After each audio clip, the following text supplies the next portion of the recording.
আজকে যেহেতু একদমই শেষ দিন, শেষ সময়, যার কারণে এই গুরুত্বপূর্ণ সময়টা যারা প্রার্থী আছেন তারাও আসলে খুব গুরুত্বপূর্ণভাবে নিয়েছেন। আজকে সকাল সকাল আমরা যতটুকু খবর পেয়েছি যে 3 উপজেলায় যারা প্রার্থী আছেন তারা সকাল সকাল বেরিয়ে পড়েছেন গ্রামগঞ্জে, এবং বিভিন্ন রকমের উন্নয়ন প্রতিশ্রুতির যে ডালা সেটি নিয়ে জনগণের সামনে হাজির হচ্ছেন। মানুষজনও তাদের যে দাবি দাওয়া আছে, বাড়ির পাশে রাস্তা বলেন, ঘাট বলেন, ব্রিজ, কালভার্ট, সেগুলোর দাবি দাওয়া আসলে তাদের কাছে তুলে ধরছেন। তবে একটু ব্যতিক্রম হচ্ছে এই যে এইবার মহাদেবপুর উপজেলার ভদর নামে যে চেয়ারম্যান ছিলেন আগে, তিনি মারা গেছেন, যার কারণে তার স্ত্রী সেখান থেকে আসলে প্রতিদ্বন্দ্বিতা করছেন, অর্থাৎ একজন নারী ক্যান্ডিডেট থাকছে। আর মান্দা যে উপজেলা, সেখানে একজন বিএনপির ক্যান্ডিডেট থাকছেন, যদিও বা তাকে এই দাঁড়ানোর জন্য তাকে আসলে বহিষ্কার করা হয়েছে।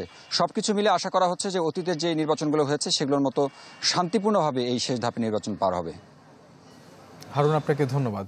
দর্শক, এবারে বরগুনা থেকে যুক্ত হচ্ছেন আমাদের আরেক সহকর্মী আবু জাফর সালেহ। শোভন, চতুর্থ ধাপে বরগুনার 6টি উপজেলার ভিতরে 2টি উপজেলা আমতলী তালতলী উপজেলা পরিষদ নির্বাচন 5 জন অনুষ্ঠিত হবে।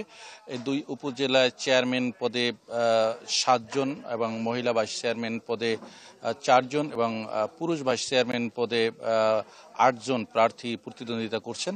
তো প্রচারণার যে বিষয়টি হচ্ছে, আজকে প্রচারণার শেষ দিন। তবে আমতলীতে তেমন একটি উত্তেজনা না থাকলেও তবে তালতলীতে কিন্তু এই প্রচারণা নিয়ে ব্যাপক উত্তেজনা রয়েছে।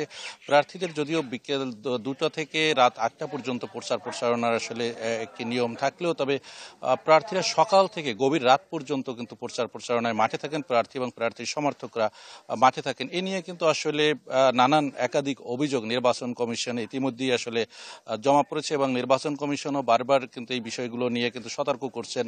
এবং গত রাতেও কিন্তু এই তালতলীর পছকরালিয়া যে একটি সুলিজ বাজার রয়েছে, সেখানেও কিন্তু একটি গন্ডগোল হয়েছে এই যে প্রচারণা, গভীর রাতে প্রচারণা নিয়ে। তবে তালতলী উপজেলা নির্বাহী কর্মকর্তা এবং সহকারী রিটার্নিং অফিসার তিনি যে বিষয়টি জানিয়েছেন যে একটি সুষ্ঠু এবং নিরপেক্ষ নির্বাচন উপহার দিতে যে ধরনের পদক্ষেপ সে সবগুলোই প্রস্তুত রয়েছে। এই ছিল বরগুনা থেকে সর্বশেষ। শোভন। সালে, আপনাকে ধন্যবাদ। দর্শক, চতুর্থ ধাপে নির্বাচনের গণসংযোগের খবর জানাচ্ছিলেন আমাদের সহকর্মীরা।